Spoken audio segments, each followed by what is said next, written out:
आपका शुभ नाम क्या है? राघवेंद्र प्रताप सिंह, राघवेंद्र सरकार। रहने वाले कहाँ के हैं? रहने वाले तो जन्मस्थान हमारा ग्राम धौरहरा है, कर्मभूमि गौरीगंज विधानसभा है और गौरीगंज नगर पालिका में पचेहरी जो अपना स्थान है। हमने पचेहरी गरीबों के पुराने हम सब निवासी रहने वाले हैं। हम कईयों गरीबों के आपके नाम के चर्चा सुने हैं, जो चर्चा सुने हैं कि हो सकता है आप विधायक या फिर अभी तक तो कुछ है नहीं, लेकिन आप सरकार के न रहते हुए आप अभी तक कुछ नहीं है। इस हिसाब से आप लोगों की कई प्रकार से सेवा कर रहे हैं, इस पे आप क्या कहना चाहते हैं?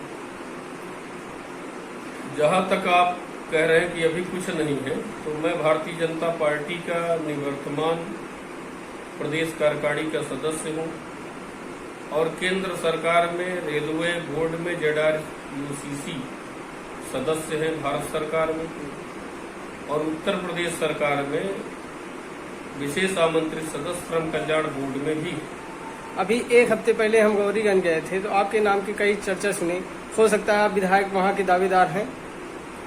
भारतीय जनता पार्टी के कार्यकर्ता के नाते और पदाधिकारी के नाते मैं 2017 में भी चुनाव वहां से लड़ना चाह रहा था और पार्टी में अपना आवेदन किया था, लेकिन जातीय समीकरण और सोशल इंजीनियरिंग के अंतर्गत संगठन के नाते हमारा वहां अंतिम समय तक नाम भी था।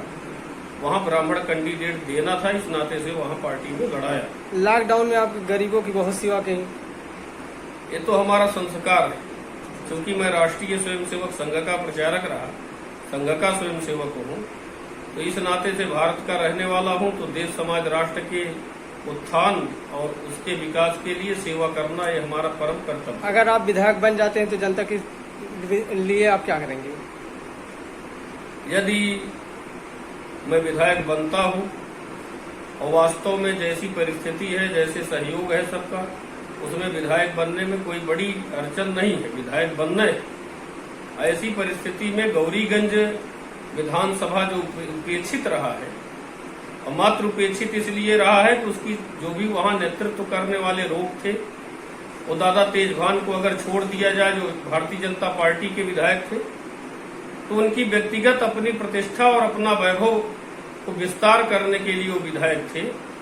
तो मैं अगर वहां विधायक बनता हूं तो सबसे पहले अमेठी का नाम तो बहुत पूरे देश में क्या विश्व में स्थापित है, लेकिन अमेठी जिले का जो केंद्र है वो गौरीगंज है, और गौरीगंज केंद्र होते हुए भी बड़े बड़े कल कारखाने तो हैं, लेकिन विश्वविद्यालय एक भी नहीं, जिससे इस जिले का और इस क्षेत्र का तभी आएगी और तभी मानसिक रूप से विकास होगा जब विश्वविद्यालय होगा और वहां के बच्चे, वहां के लोग अच्छी शिक्षा कम दूरी तय करके प्राप्त करेंगे, तो अधिक लोग शिक्षित होंगे।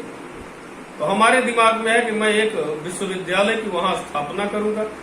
दूसरा, वहां ऐसे 4-5 बड़े धार्मिक स्थान हैं जो पौराणिक उनका इतिहास है। दुर्गन भवानी है, ये आपके गौरीगंज विकास खंड में आता है। दूसरा जो है शमशेरियन भवानी है, ये सागढ़ विकास खंड में आता है। तीसरा मौनी महाराज का आश्रम है, और चौथा आप देखेंगे तो मीराबाई का मंदिर है, जिसका बहुत महिलाएं और तमाम प्रकार के लोगों की वहां आस्था का केंद्र है। इसी प्रकार से गड़ा मापी में वो आज इस जनपद के क्या आसपास के कई जनपदों में सबसे ऊंची प्रतिमा अगर भगवान बजरंगबली की है तो वहां पर है। तमाम देवी देवताओं का स्थान है।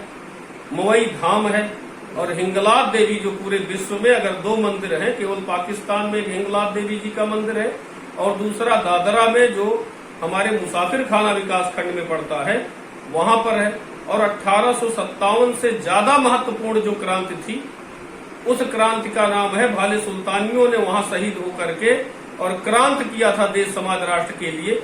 ऐसे जो हमारे पौराणिक स्थान हैं, उनके उत्थान के लिए मैं भारत सरकार, केंद्र सरकार से अपने पत्र के द्वारा, विधायक का जो हक होता है उसके द्वारा पर्यटक स्थल बनाने का काम करूंगा।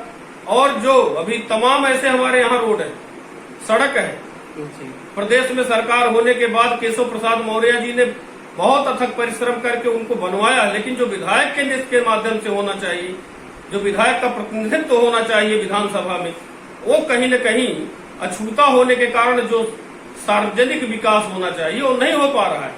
आज हमारे ऐसे सार्वजनिक स्थानों पे आप देखेंगे तो कहीं कोई सोलर लाइट नहीं है, लेकिन आप चले जाइए मऊ में तो मेन रोड से लेकर के उनके घर तक देखिए कितने सर्च लाइट लगी हुई है।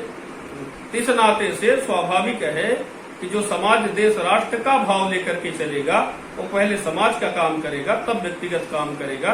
तो हमारी कल्पना है कि हमारे विधानसभा क्षेत्र का सर्वांगीण विकास हो, और उसमें संगठन ने हमको सक्षम किया है। सारे जितने अधिकारी हैं, कर्मचारी हैं और हमारे विधानसभा के जितने मंत्री हैं उनसे सबसे संबंध है। चूंकि जो भी सरकार वर्तमान में है, ये कोई 5 साल के लिए सरकार योगी की सरकार नहीं बनी, जी जी, भारतीय जनता पार्टी की सरकार नहीं बनी।